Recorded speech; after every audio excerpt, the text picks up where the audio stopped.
Patty Brown, and I'm part of the Palm Springs Public Library videotaping of the history of Palm Springs, which is being done today at the Palm Springs Library. I'm interviewing Connie Ortega Perez, who is one of the residents, the early residents of this area. She and her family moved here in 1928, and she's going to tell us something about living here. Okay, you were born in Mexico, right? Right. We left Mexico in 1916, lived in Las Cruces, New Mexico for 4 years. Mm-hmm. I went to a convent school there. Mm-hmm. Then my father decided California was the place. Right. So in 1920, he packed the whole family and we came in a truck, of course. Yes.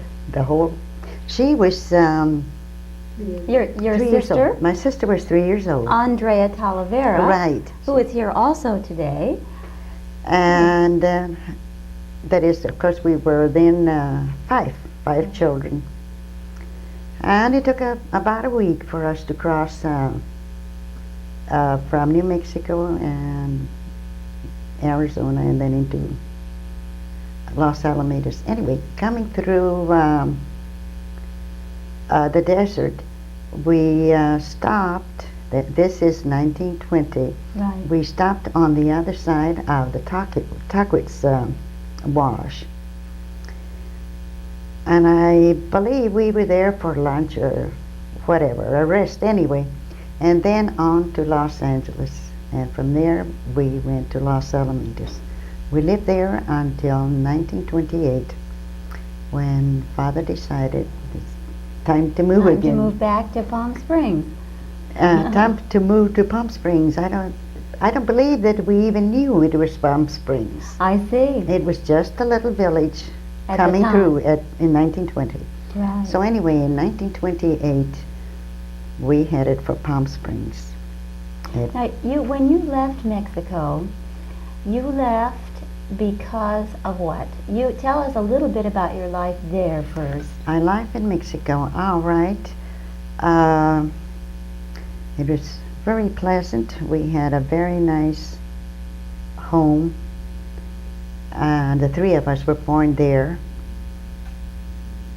Incidentally, Peggy's husband, my brother, was born there. Yes.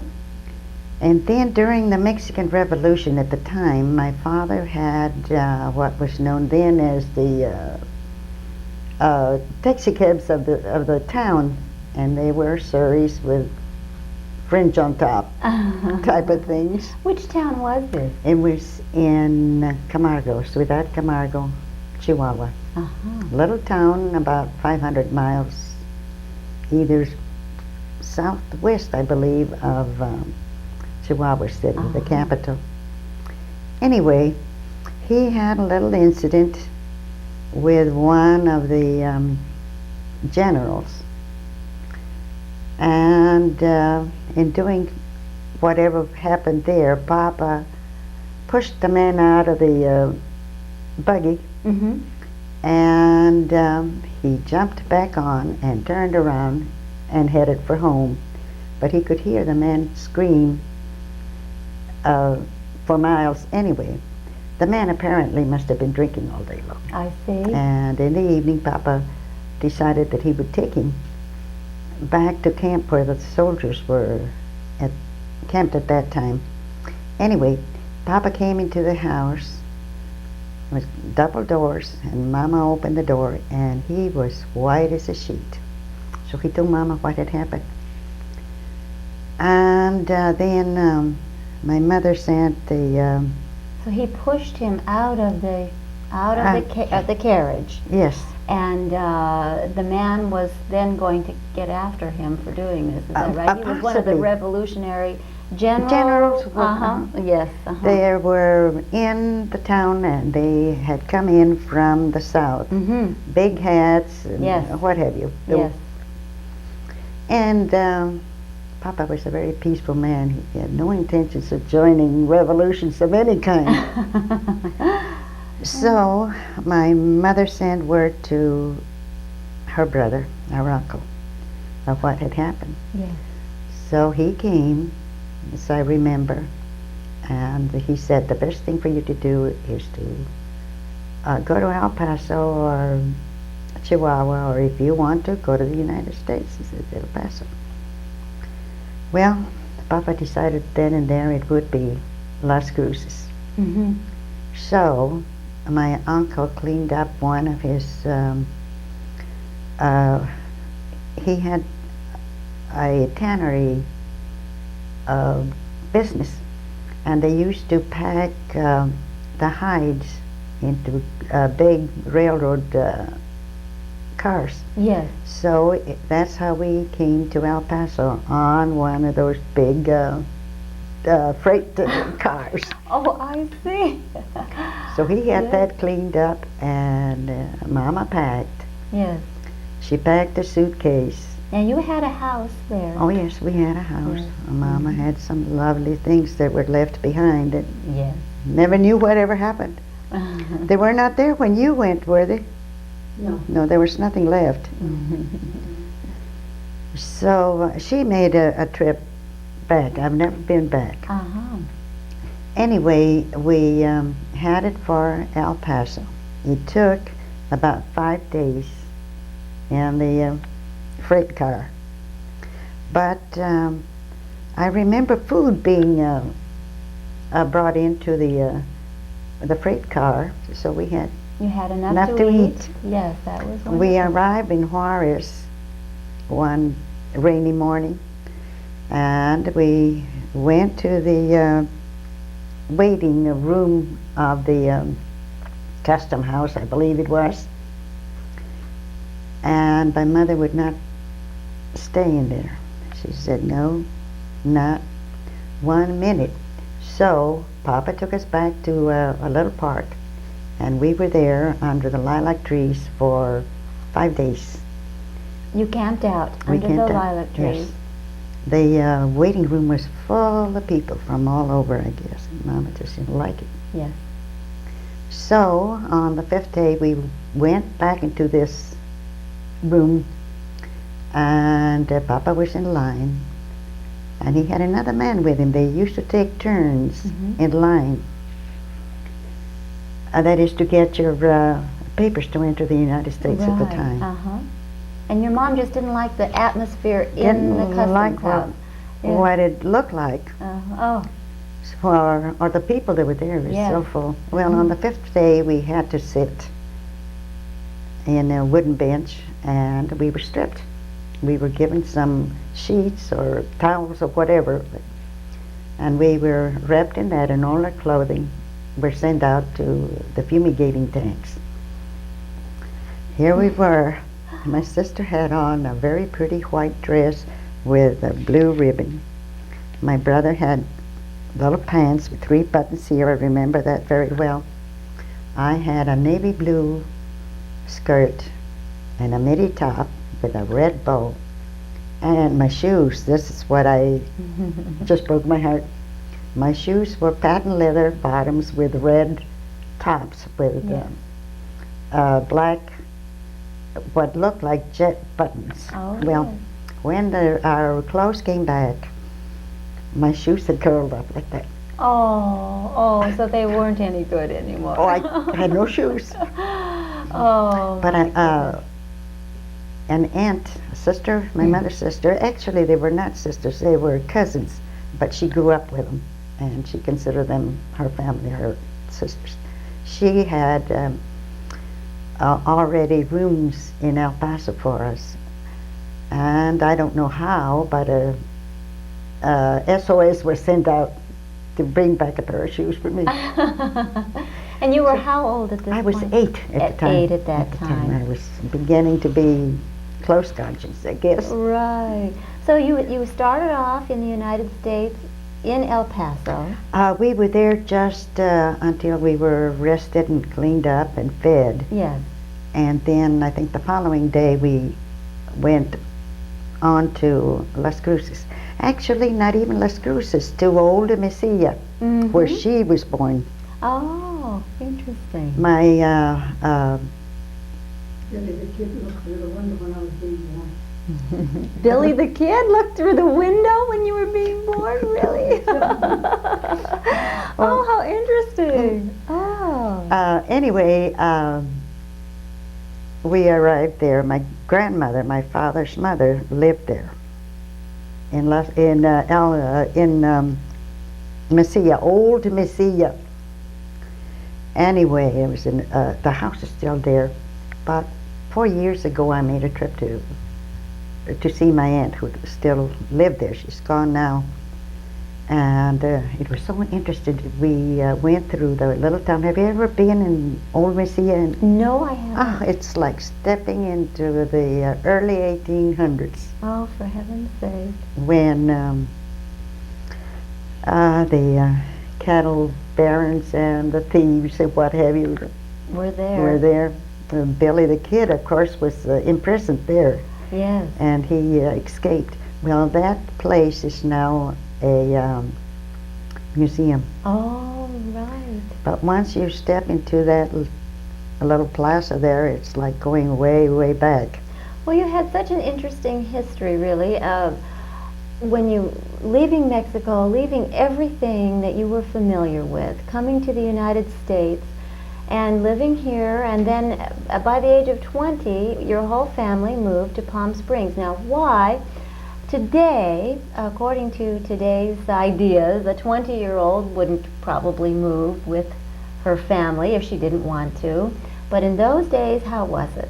At 20 years old, you were still with your mother and father, and Oh yes, yes. Of course, I had lived in Los Angeles. Uh-huh. I'm the oldest of the family, Yes, so I yes. had to get out there and help. Yes, yes. So I worked for some Jewish people on Ford Street in East Los Angeles, Uh-huh. and I wasn't too happy there, so I went downtown, and my first job there was with a May company on 8th Street. And anyway, then Papa in 1928 decides he wants to make another move, so Yeah. I had to come home. And so you really came along to help, to be of help to your parents and the rest of the younger children. Well, when Father said we go, everybody had to be I there. see. So it was really, it was a stricter type of environment at Oh home. yes, oh yes, you just couldn't go. I was the rebel, I went. Yeah. But when he said, you come home, I had to be home. You always obeyed your dad. Oh, yes. No matter what age maybe you got to, your father was still revered very much. Oh, very much so. Uh-huh. He was such a great person. Very tiny, but he always was dressed immaculate. And of course, that was because my mother was such a wonderful mother and wife. And when you came to Palm Springs, how did you start living here? What were your living conditions at that time? Well, not even in Mexico did we live like we did at the beginning in Palm Springs. No places really to live. Or we didn't actually look for them, but I suppose that we could have found something. But anyway, most of the people that were coming, the working people, would rent land from the Indians, and they would put up their homes there. So Father, where did he go? India, I guess he went. Yeah, when he bought the tent. Yes. We lived in a tent. It was a big thing. We lived in a tent, and it was very dusty. See, was it in September when we came? September or October? It was pretty close to your birthday, I remember. Well, maybe it was September. Anyway, the sandstorms were terrible, so the tent was put up. I think we must have been there for possibly a month or so. Yes. And the wind tore it apart. Oh. So Papa decided it's time he built a house. Yes. And when he built the house, it was up for good. Where did he build it? On Section 14. Right. I don't remember who the Indians were that we rented from at that time, but Saturnino? what Saturnino? was that Saturnino's land? There it was. And how much did you pay for the piece of land where you built your house? Something like $3 at the beginning. Oh. So anyway, he built the house, and it was very nice. What That tell was us- the Longhouse. Remember the Longhouse that he built, one room after another? He built 4 houses. Yeah. But we lived in 3. Yeah, 3. And what about utilities? Did you have water and? Oh yes. There was only 1 meter, but Papa brought the water in. How he piped it, I don't remember. But the water was there. Uh-huh. The first to have showers. We were the first family around that area to have the shower. Well, for heaven's A bathroom, a complete bathroom with a sunken tub. Oh! Remember the sunken tub? Oh, He was that's very wonderful. Oh, he was such a great man. How did and tell us one thing that people are always wondering about is before air conditioning, how you bore the summers here. Well, he built a ramada, and I suppose you know what a ramada is now. Uh-huh. And he went, I believe, to India and brought back, remember the gunny sacks? 26, yeah. And a fan. And a fan. And he, I know that my mother and I sewed up. We took them apart and we sewed them together. And he had somehow piped the water around the ramada, Mm-hmm. made little tiny holes. Mm-hmm. And after we had made the gunny sacks big enough to line that ramada, he turned the water on, and of course the water would drop. So you built actually an addition onto the house. It was like a porch Right. in the back of the house. Right. And so the wind would blow through the gunny sacks, and they were It would wet, so the wind would blow through, and that would cool the cool. entire house. Uh-huh. How many other people had that type of cooling at the time? I really don't remember. No one. I don't think there was anyone that. In our area, our little group. Uh-huh. No. Very interesting. Now, how many children were here at that time? All 6 of us. You were all born by the time you moved Oh to Palm yes, Springs. yes. Okay, Now now Vicky was the youngest, of course. why don't you tell us what their names were? Uh, Are today still? Yes. all right. I'm the oldest, Uh-huh. and then my sister Ruth, Mm-hmm. and after Ruth, my brother Yes. Merced, and then comes Andrea, Mm-hmm. and then Emma. Mhm. You would enjoy Emma. She's lots of fun, but she doesn't live here. Ah. And after Emma, Vicky. Did I miss one? No. Vicky was the youngest. I see. All girls? No, my brother. One What- brother. And what was his name? Merced. Oh, Merced was a boy, of course. Yes, that's Peggy's husband. Uh-huh. Very interesting. And what were your parents' names? My mother's name is, or was, Euphemia. Euphemia. Euphemia. And of course my father's Merced, Uh-huh. Senior. Uh-huh. Now, your mother did most of the cooking, and how did you divide your chores in the house at the time? Well, as long as I didn't have to do dishes, I did the sewing. Yes, I see. You did the sewing. And how did you get started on your sewing career? Because that eventually became a major part of your life, I didn't it it? sure did. We're going back to our chores at home. I think It was Ruth that stayed with my mother, and of course I worked. And I don't remember much whether you did or not.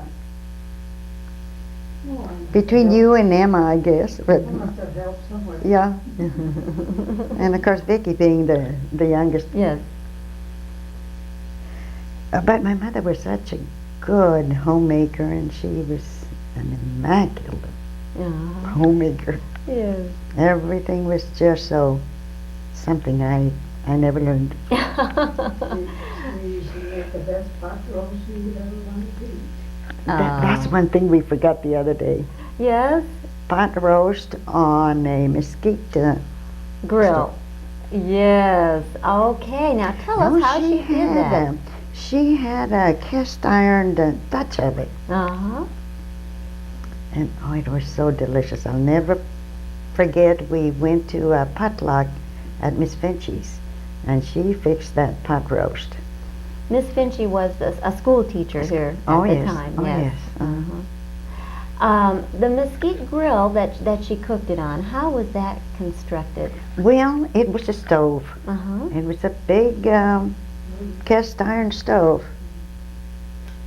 I don't remember where it came from or where they bought it, but I know that we had that from the beginning. It was a wood burning stove. A wood then. burning stove. And you Beautiful would one. get the mesquite out of the desert?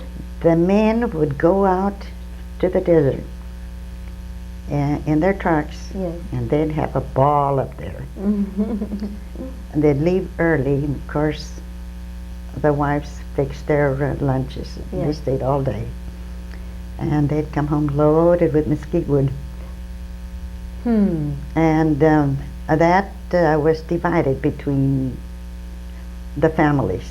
Several families who lived together with Well, that would be mostly our That's a pretty. and the Prietos.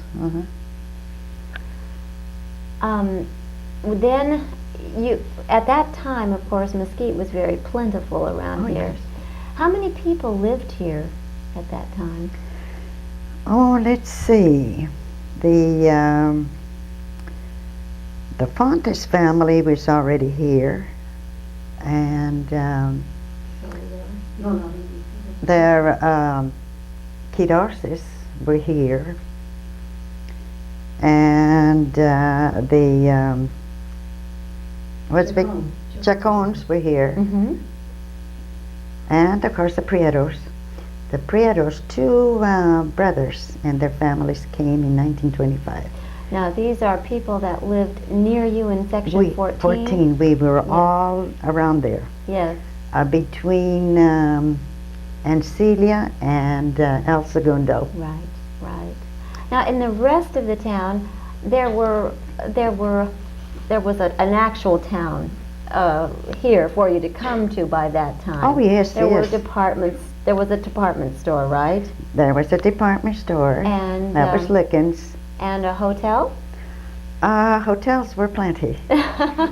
How many hotels would you say there were by that time? I couldn't remember how many, but I could name some. Of course, the Oasis that I knew so well. The Desert Inn, that was so beautiful. Mhm. El Mirador, where I also worked. Yes. And then there was the Village Inn, which is now the Village Green. Uh-huh. And then along Indian Avenue, the Howard Manor, Right. Across the street from Pleasant Stevens School. across the street, yes. And Francis Stevens School was also here. Yes, that was the one school, one one and only school, with Miss Finchie there. Right. Was she the only teacher? No, There were several. no, there was, well, you remember them more than I do because At least five. 5. Five teachers. I don't know whether Eileen Carey was there already. Well, she was, but much later. She came. A little later.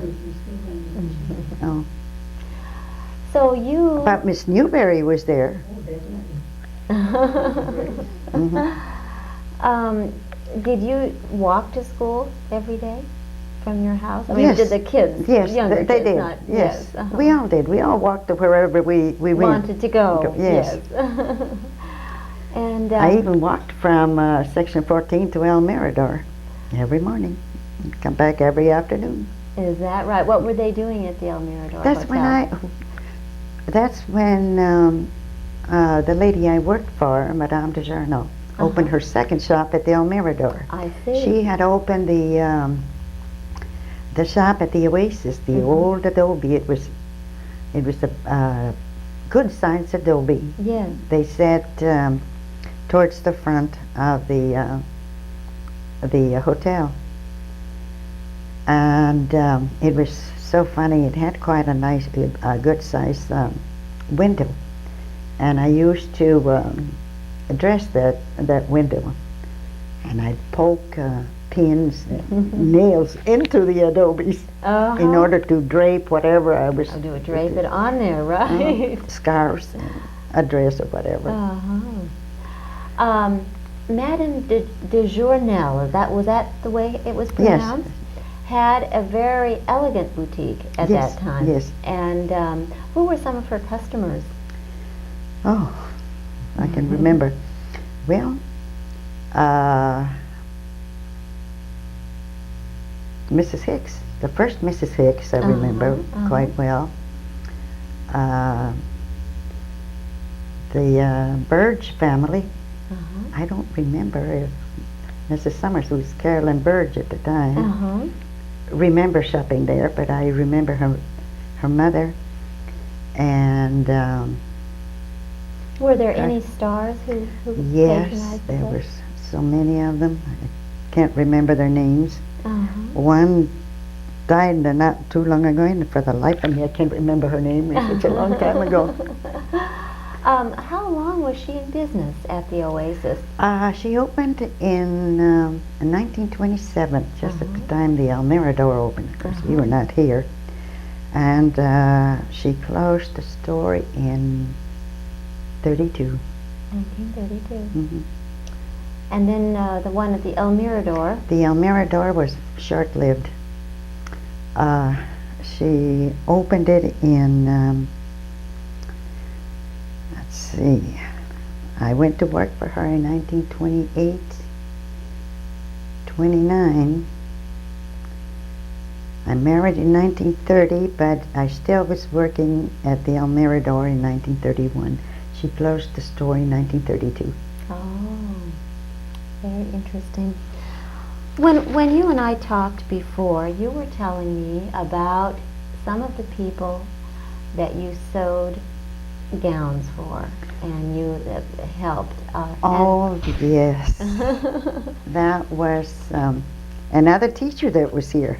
Your teacher, I think, Andrea Berkut. What was her last name? Andrea Berkut. Berkut. Berkut, yes.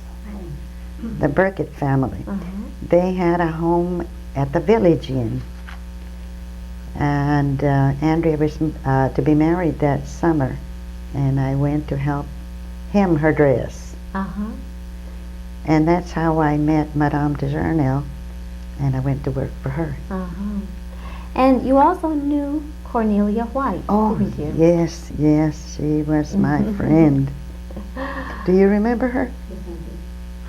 Tell me something about her personality. And well, I can still see her walking around with her puffy pants and then leggings up to here and a big brim hat and a riding crop. She always dressed. She dressed that way. Very much the same. Her sister did not, but she did. What was her sister's name? Do you remember? Mrs. Chase. Can't remember her first name, but I do remember Cornelia. Yes. And I remember you telling me that you helped her make something for her house. Her house, which is now on display here in Palm Springs. Oh, we made curtains. Curtains for the kitchen. What type of material did you make them? I think Dickens had gingham on sale. Little Licken's hardware store. hardware store, Yes, and I believe, if I remember right, they were red and white. Uh-huh. Because she had quite a bit of red things through her house. She liked red. I haven't seen that house in a long time. Did you help her make any of her clothing? No, no, I don't remember ever seeing her in a dress. I see. She just mostly had jodhpurs and riding clothes. Riding clothes. Uh-huh. Horses roamed quite freely in this area at that time. They were burros. They weren't horses. Remember? They were what? Horses? Or they were burros, I think. Oh, Burros? You remember them being burros rather than horses. I see. The horses that the kids used to ride bareback, Dita used to ride bareback, was the first of the stables down here. Oh, I see. It used to be, how can I tell you where they were? They were behind El Segundo. They were north of Taquitz and west of El Segundo. I can't remember the name of the man that owned them. It wasn't Pop Gun, I don't think, but Pop Gun was quite a character in town, Oh, along with Little Bear. Little Bear. Mm-hmm. Now, who was that? Tell me about. Well, Little Bear, What? the librarian. Little Bear? Oh, she was the librarian? No, Little Bear was a cowgirl of sorts. Oh, And I know she rode in every desert circus for many years. for many, many years. Is she the one that used to ride bareback? She used to ride bareback. Uh-huh. And also my daughter used to ride bareback. Uh-huh. But who used to ride? There was a family. They came from back east somewhere. And the boys used to ride horses bareback to school. You must remember that. Maynard. Remember Maynard? Jimmy Maynard? Jimmy Maynard?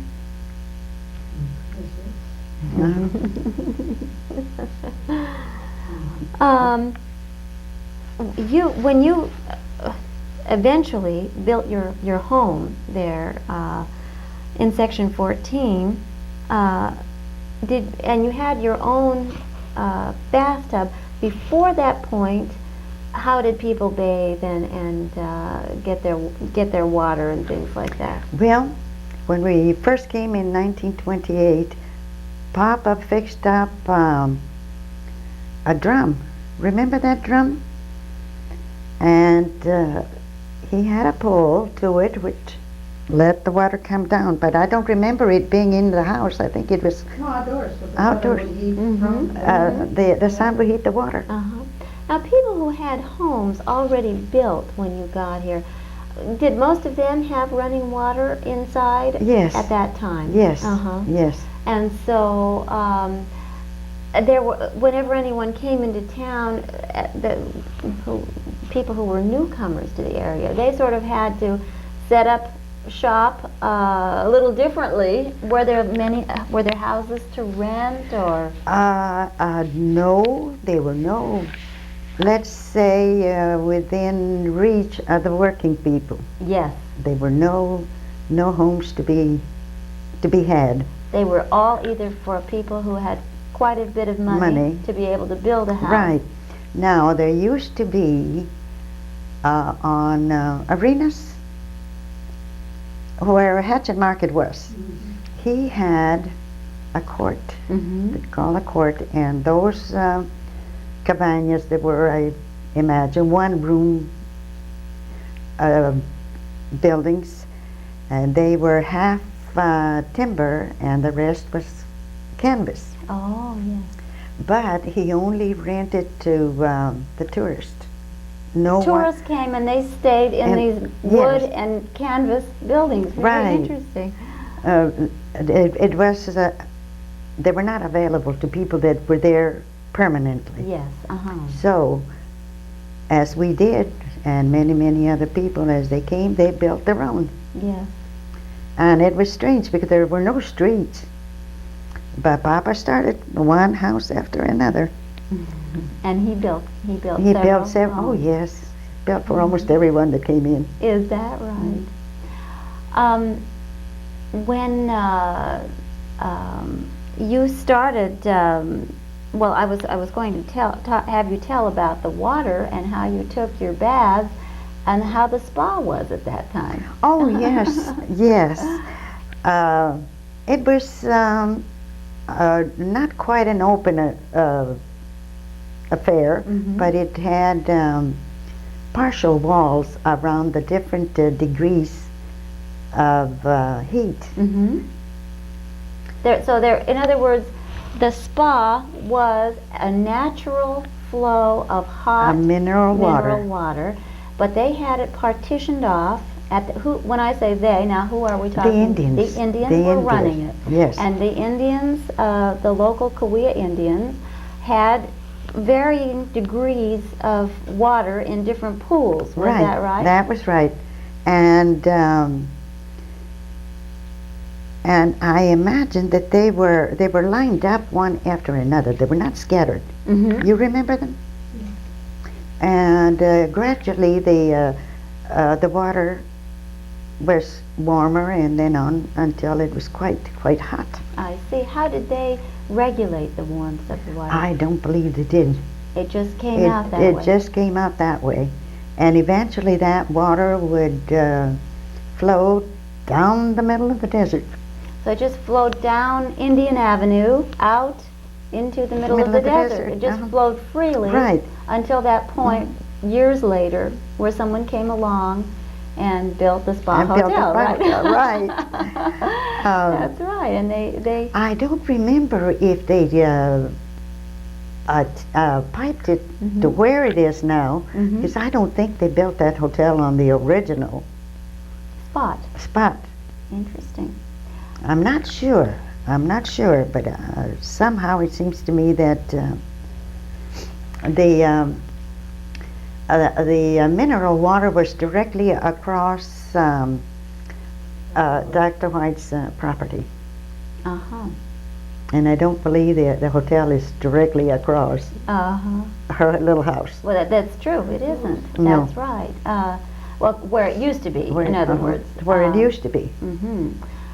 Today, which is January the 23rd, 1987, Mrs. White's home no longer is in the same spot anymore. It's now moved to downtown Palm Canyon. It was, but at that time, it was on a street called McCallum Way. Right. But what was that street called when you moved here? I don't remember. It was at a juncture between Indian Avenue and McCallum Way. It was right there at the corner. Right at the corner. So the spa, then, the real spa was across the street. There was no street in between there at the time, I don't think. There was, let's see, there was Arenas and Andreas and Amado that I remember. But from then on, it was there were no streets there. That is, let's say, east of Indian Avenue. And they started building on the west side. And of course, Mrs. Dr. White's property was on the west side of Indian Avenue. Yes, I should say. Now, was Dr. White a medical doctor? I never knew. Never knew. How old were the Whites when you began to? They must have been in their middle 60s. By the time you met them? When I met them. When you first moved here, were there any other doctors, any medical doctors? Dr. Reid. Dr. Reid was here, yes, that's right. Dr. Reid. Okay. Dr. Reid. Dr. Hill. And Dr. Hill. But Dr. Hill was in Banning, but he used to come down here. But it was Dr. Reid that had that little building on Indian Avenue. Remember the pepper trees that used to line Indian Avenue. There used to be pepper trees. A row of pepper trees where, oh, what's the name of that hotel? The Ambassador used to be? I don't remember now. There have been so many changes. Sure, things have changed quite a bit, haven't they? They sure since have. then? I remember walking. The Boldies? Boldies Hotel? Were you talking about the Boldies Hotel? That was on the west side, yes, not the east side. Yeah. And there used to be oh, what was the name of the Italian people that had the hotel? I don't remember. What was it, the Baroni? Baroni? No, I don't think so. I think it wasn't he Mason? I don't remember. I think so. But So, anyway, was there a hospital here then? no, No hospital. no Dr. hospital. Reid had a law hospital. But not until Delia was born. Where did we have our tonsils removed? You know where you had your Well, we were in school. Yeah, I know, but then that was in that gray house that eventually was moved. Remember the gray house that used to sit across the street from the Oasis Hotel? It also used to be a little tea house. A little tea house that Ruthie Dunbar and another lady opened, and I helped set up the place with them. I remember making tablecloths. And they served tea, of course. And I remember watercress sandwiches and bread and butter. And they opened maybe 2 o'clock. And of course they had some soups, and things like that. And they called it the dollhouse, but now I don't remember if that was the first dollhouse or not. It might have been a different dollhouse. It In must other have been, words, yes, it could have was. been. They called it the dollhouse, but not the one that eventually became No, famous. not, Yes. no, I don't think that was the first one. The first famous dollhouse. Right. But let's see, the dollhouse, the first dollhouse was on Indian Avenue. Do you remember? I remember that it used to be either North Palm Springs, The famous dollhouse. the house, yes. And then, of course, it was moved to 111 at the Yes. corner.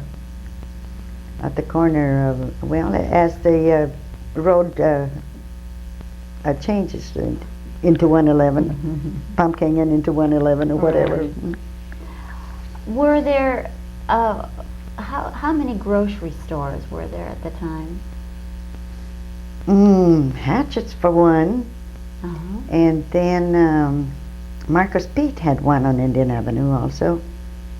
Those were the first 2 grocery stores.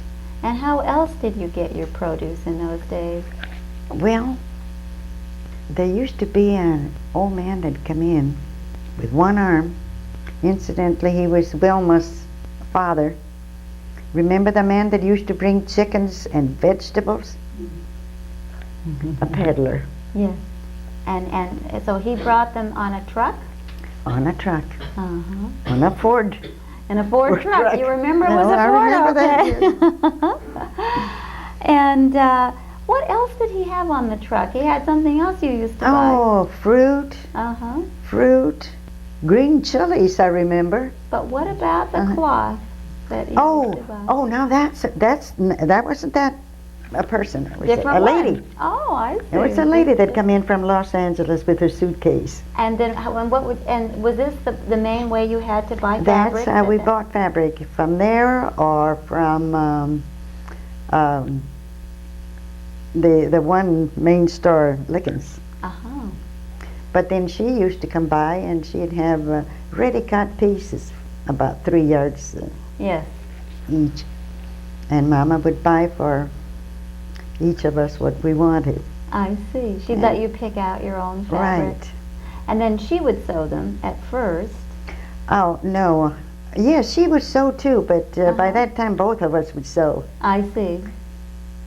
But at first, when I began to sew, that was also a peddler in Los Alamitos. We lived there from 1920 to 1928. I see. And there were some stores. It was a very small town. Not what it is today with a racetrack. Yes. Well, we went to school there, and it was, of course, a clapboard school. Yes. And then in 1922, they built the big school. You used to sew on a treadle sewing machine. And on a treadle sewing machine that's still around. Fifi has it. Yeah. Your daughter Fifi my now daughter, has. She has it. How many children do you have? I had 4. Yes. And what are their names? Danny is my oldest, Yes. and then Delia. That was your father's problem child. In My orchestra. father was a music teacher at Palm Springs High School. Right. Yes. And Betty, Mhm. and of course Mary Louise, but you know her as Fifi. Right. How did you get the nickname Fifi? Oh, she was born in the hospital. There was only one born at home. I was reading a life story of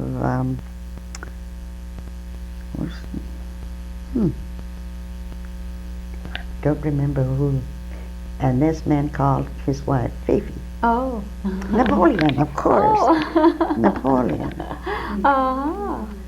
And I wanted to name Fifi Mary Louise. No, not Mary Louise, Josephine. Oh, I see. Josephine, but family didn't like Josephine, so I said, I'll get even with you. I'm going to name her Mary Louise. So in this story, Napoleon called her, not Mary Louise, but Josephine, Fifi. Uh-huh. So Fifi was named after Napoleon's wife. I see. No matter what No your matter family what. wanted, she still got the name. Right. I see. Now, when you were sewing, when did you get your first electric sewing machine? When did I get my first electric sewing machine? It must have been way, way back, I think when Betty was born. I know I got my first washing machine when Betty was born. Yes, when Betty was born. I was working for the Plymires, and they had an old portable sewing machine that they sold to me. Is that right? Oh, my goodness. The 30s? 39, 1939. when I got my first sewing machine. And how did that feel after working on a treadle machine? Yes. Well, I had sewn on a electric sewing machine before, because I worked a very, very short time when I was in Los Angeles for Howard Greer, the dress designer. Yes. And they had commercial machines, and they were run by electricity then. uh-huh. And well, do you recall even at that point, how was it a big adjustment to start working on an electric machine after working on a treadle machine for so long? No, not really. Not really. It was pretty much the same. Did they run as fast as the machines do today? No. The treadle machine, it depended on your legs, how fast you could move them. That's right. And the first electric machines, were they also slower than the ones we have today? Not really. In fact, I think they were faster because they didn't have as many adjustments as they now have. Oh, interesting. Very interesting. And the only thing is, of course, is you still have to step on the control. Right, yes. And there was one that you used your left hand on, but I don't remember. I don't remember using that one much. An old machine. But I must tell you about the first washing machine we had, but this was in Los Alamitos. And it wasn't electric. The Treadle sewing machine reminded me of it. I Yes. don't know if you remember that washing machine Papa fixed. I think you were very, very young at the time. Anyway, he had a wooden tub, and he cured that for days and days and days. And Cured it in lime or in... I don't remember, but I remember that he was curing that yes. that tub. It had metal retaining rings on the outside. To that he added another sewing machine that we had, a treadle machine, Yes. and all sorts of gadgets. But anyway, he also came home with an old ringer, hand ringer, Yes. that he attached that to. To that ringer, part of that ringer, he attached a band down to a wheel on the treadle. He put a wheel on the treadle and a band. So every time Mama moved that treadle, he did two agitators Yes. out of wood Yes. and a shaft. They were attached to this shaft. And every time Mama paddled, the inside would move. Oh, yes. And they were at an angle, I remember. One was this way. And anyway, that agitated the clothes in the inside. Uh-huh. So that was So a machine. he actually made your washing machine. Made a washing He was an machine. inventor then, wasn't he, really? He could have been a great inventor. He invented a He made lot a of lot of things. furniture. Yes. Furniture? Yes. Oh. Upholstered it. He Um, did himself. He was a real do-it-yourself person. He, I wished we had it to this day, but I don't know what happened to it. Dickens bench that I make cushions for, remember? It was so pretty. Made a lot of things. I remember you telling me something else about your father, that, of course, in the early days, there wasn't any radio, and there wasn't, naturally, any television. What did you do for entertainment? Oh, this wasn't my father. Oh. This was my husband. Oh, your husband. My husband. He used to play the guitar for the neighbors around, and he would read either the newspapers or a novel. A And novel. he would read possibly a chapter or two. And of course, well, I didn't pay much attention. I had other things on my mind. But they would gather either at the back of my mama's. You remember when Dan used to read books to them? And then he would read by kerosene lamp light. I see. And I think that's one of the factors in his blindness now, because he used to read so much by it. People would gather around in the Around, neighborhood, and he would read them He'd read to them. stories. Or he would play the guitar for them. Uh-huh. He didn't sing, but he'd play the guitar. Oh. Did it seem more peaceful here at that time? It was very peaceful, Mm-hmm. very peaceful. Not many things to do. And then, of course, we Did a lot of people have cars when you No. first came? no. Who were the people that had a car? I think my father was about the first one, and then Model T. the Model T, and then Prieto. The two Prietos had a car. They each had a car. I know Dan used to drive Antonio Prieto's car. Dan is my husband. Anyway,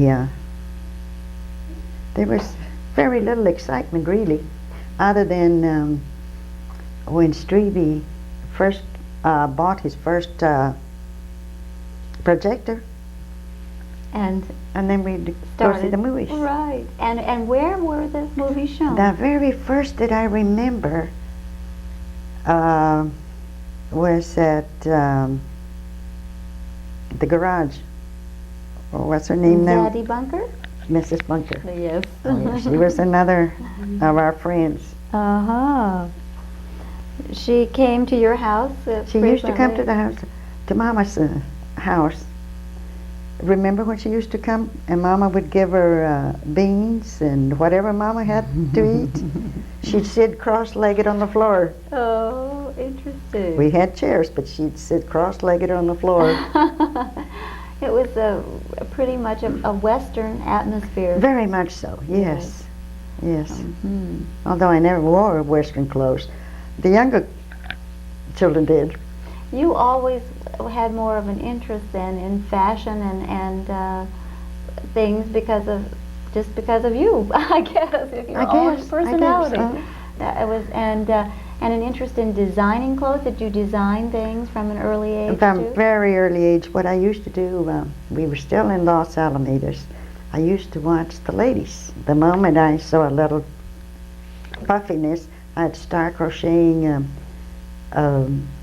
little sweaters and booties and caps. And my mother showed me how to make little kimonos, This is how old were you when you were doing this? possibly 12 or 13. Uh-huh.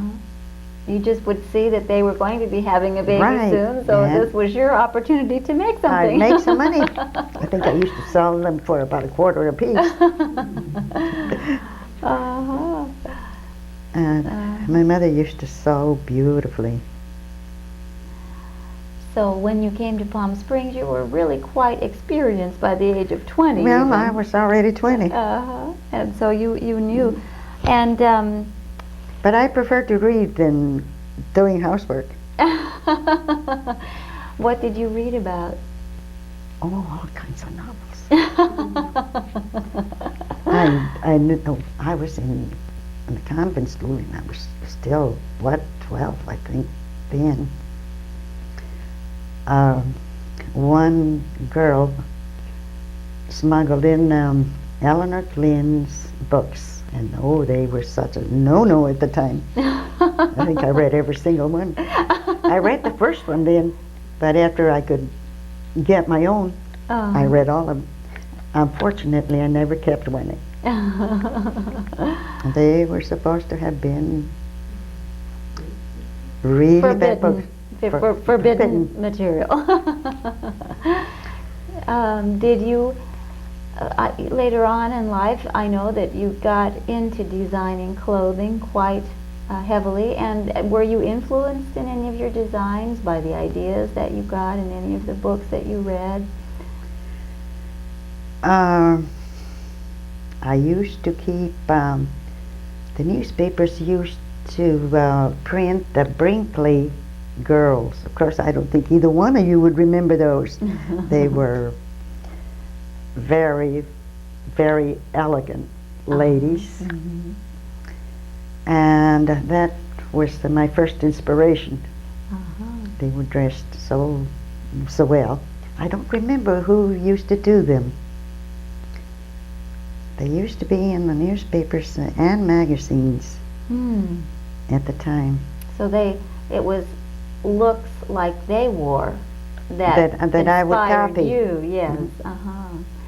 And you eventually went to work in a fabric shop here, which was in business for quite a long time, Bill Milner's yardage store, and you designed a lot of clothing out of that store too, didn't you? Yes, that was fun. I enjoyed. I think I was with him for over 10 years. But let me tell you something.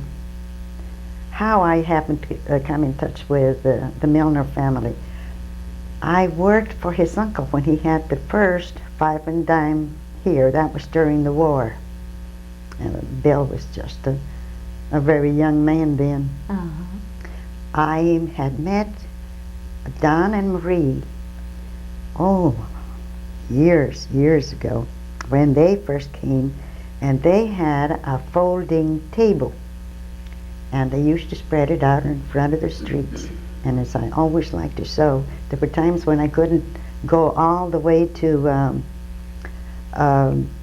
the general store, Dickens, to buy thread. And I discovered this very nice couple with their table. They had everything you can imagine. Out in front of their house, they would. No, in front of,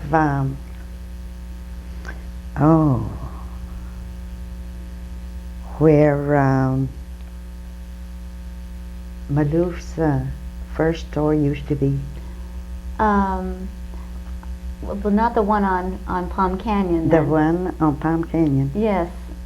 Near Desmond's? Near Desmond's, yes. Yes, okay. Along that Uh-huh. neighborhood. And I would get my thread from them, scissors, pins, needles, whatever I needed. I see. And that's how I became acquainted with the Milner family. Uh-huh.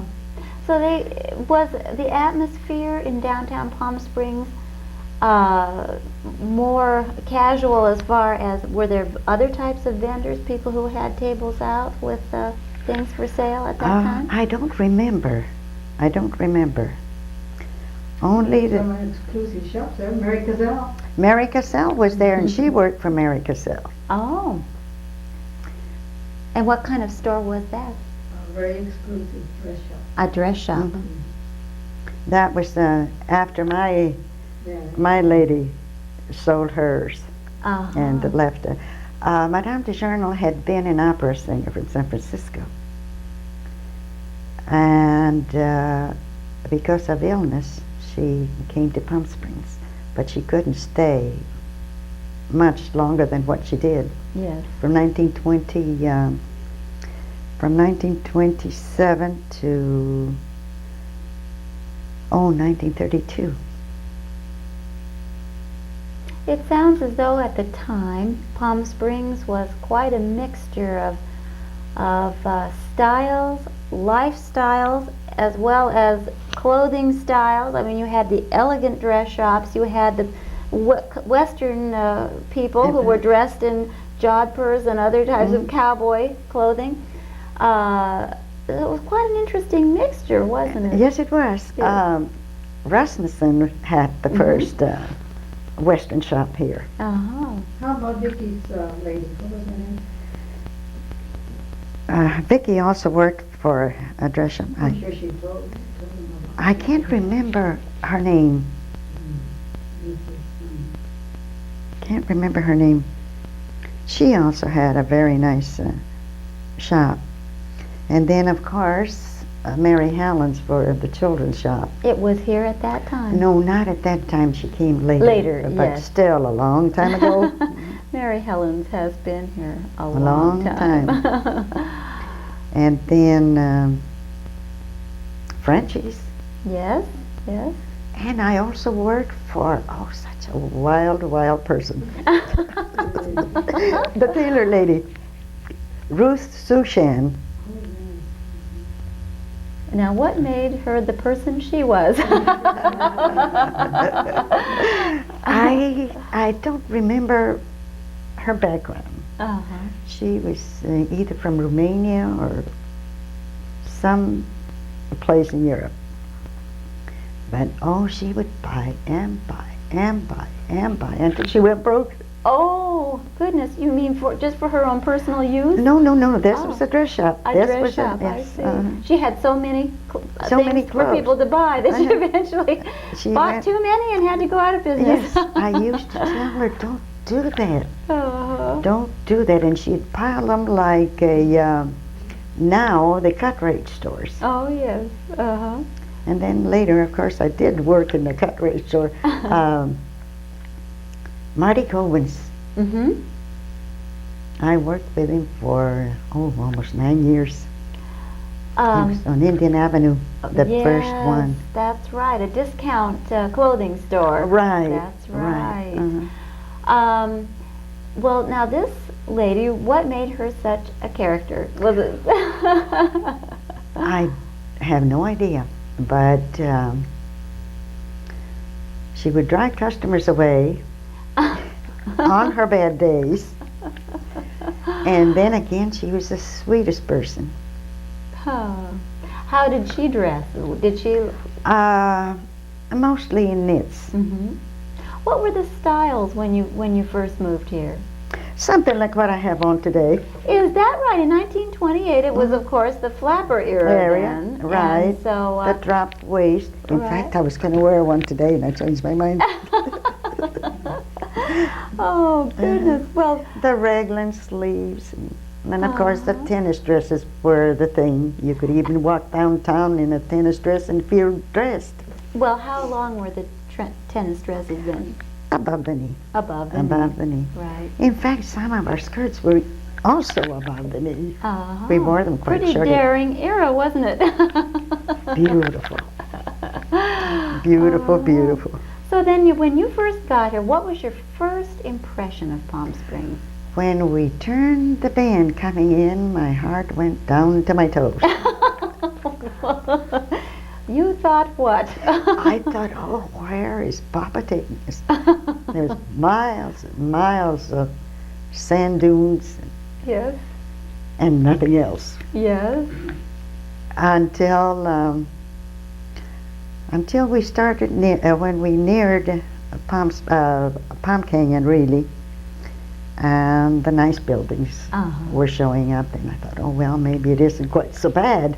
And how did the people strike you as you were driving, or not driving? Well, were you in a? We were in also a truck with all our worldly possessions. As you were driving then down Palm Canyon, was the street paved at that time? No, All dirt roads. no, wait a minute. I take that back. My husband came to work in 1925 when they paved Palm Canyon. Oh, so it was already was paved at that paved, point. mhm. And so you drove down Palm Canyon Drive, and how did the people all look to you? I didn't see people. There wasn't anyone on There must Palm have been. Canyon, I see. Well, we came on a very hot day, Uh-huh. summertime. So I imagine they were not walking around. Right. Andrea Talavera, Connie Ortega Perez's sister, has now joined us for the discussion after we coaxed her into being in front of the camera.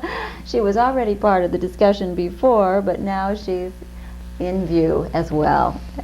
And she and Connie have some very interesting pictures of the early classes at various schools that they can tell something about. And the Americans. Andrea, why don't you tell us about the picture you have? I don't know what. Well, maybe you. Her son is in the picture. Okay. I can tell you some of the names that I remember. Okay. All right. First of all, which school was this?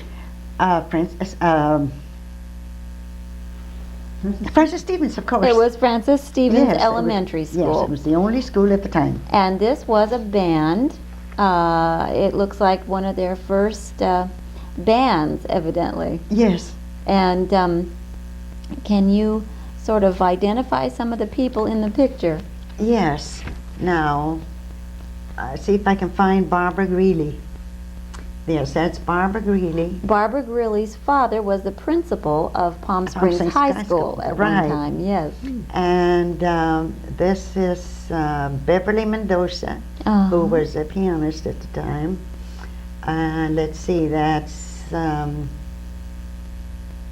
what can be Buddy Sales, Paul Sales, Uh-huh. and oh my goodness, I can't remember. I can't remember many more of them. Okay. But anyway, they're from I think the seventh and eighth grade students. Mm-hmm. That's what they look like, about that age. But And- there's a lot of them are still in Palm Springs. What year was this taken, do you think? Unfortunately, I never dated any of the pictures. Oh, I see. But let's see, Denny must have been about 9 years old. It was probably in the 40s then. And it was in the 40s. Right, uh-huh. In the All 40s. right. Now, the other picture you have is... This is also in Francis Stevens, and it's an earlier picture than that. Uh-huh. Okay, now what about, now these are younger children. Why don't you go ahead and you can put that one There's down. many of them that are here are older in this picture. I see. Now, here's my son right there. And I can't quite see where.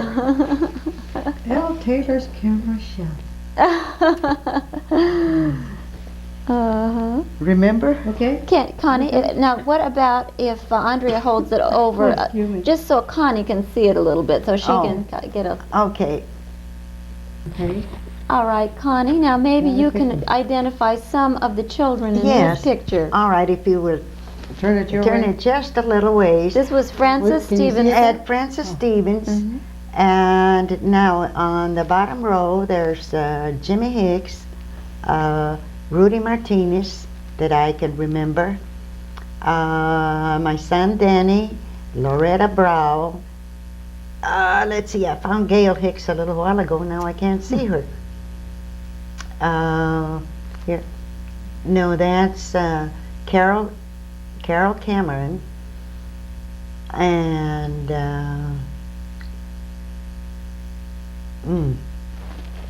can't remember the rest. Oh, well. Good enough. Good enough. Oh, Okay. Barbara Greeley's there too, but I can't find her now. I can't see her.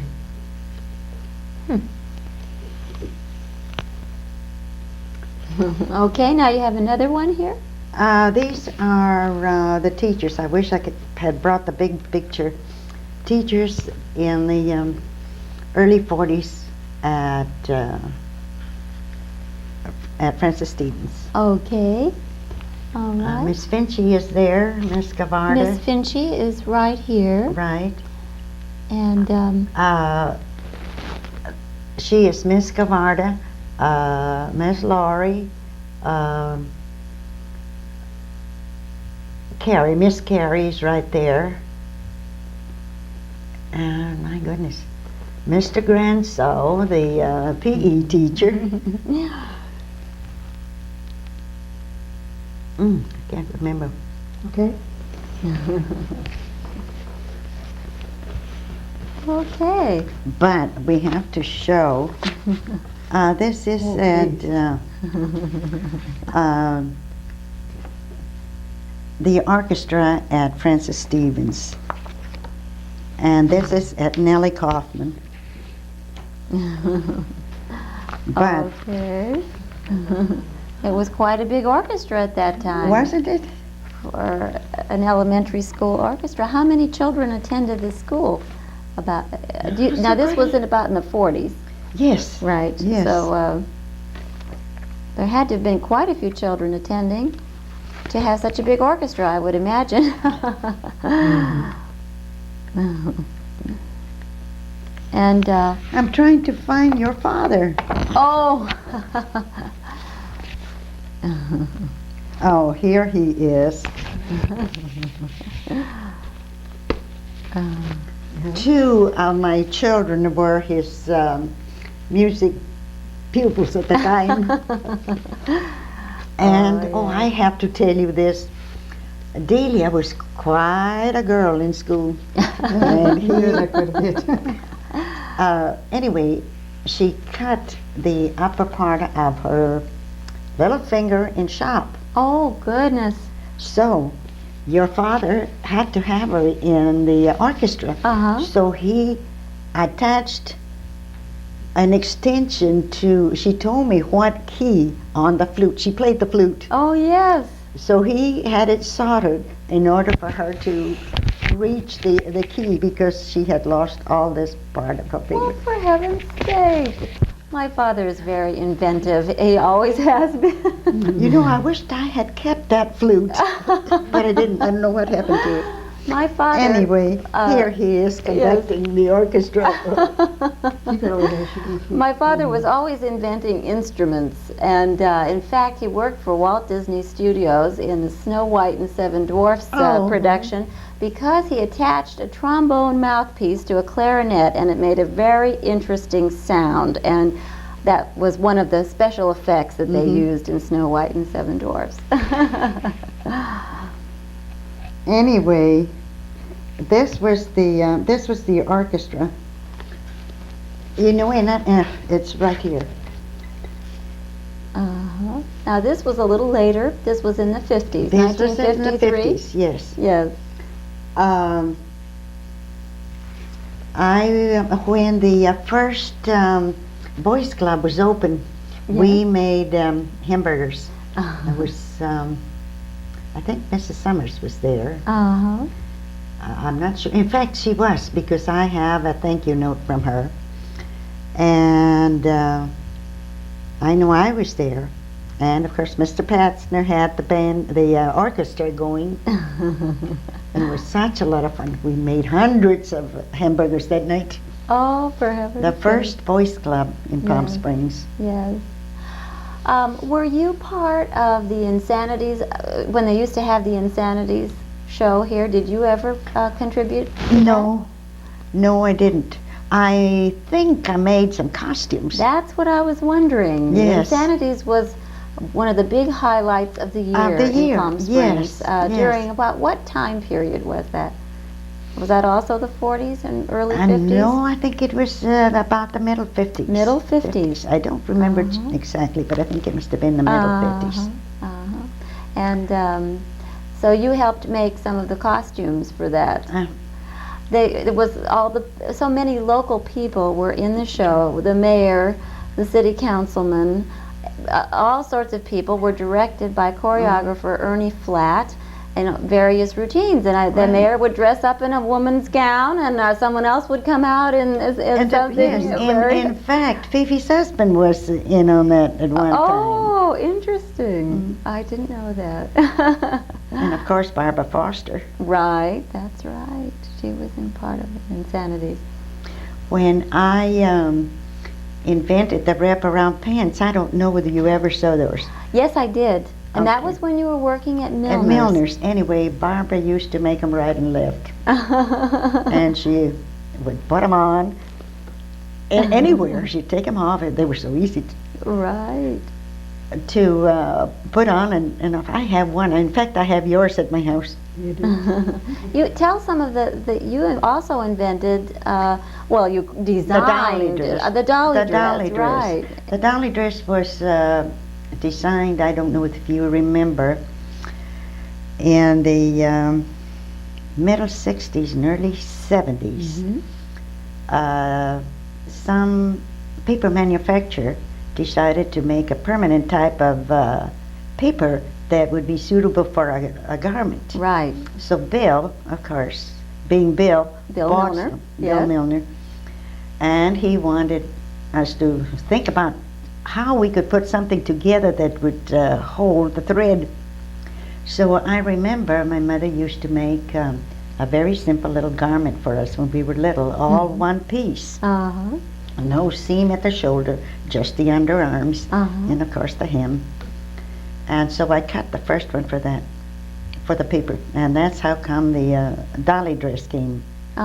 It was being. simple to make, and people could wear that for a bathing suit cover-up, or they could wear it as the top to a pants outfit, or Right. they could use it in so many different ways. That was one of the keys to your designs. Right, Oh. right. And then, of course, we went on with doing the dolly dress in different fabrics. And then, of course, Bill was buying Hawaiian materials, and they were suited so well to the dolly dress. The wraparound pants were very versatile, too. Why Yes. don't you tell how those were?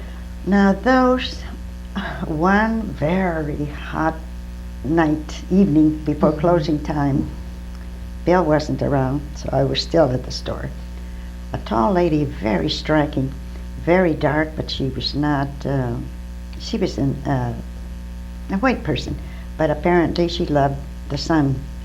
She came in, and she had about 5 yards of an India sheer fabric, and she said to me, "This is a pair of pants, and I'm trying to replace it because this is threadbare." So I looked at it, and she put it on for me. She was tall, lovely person.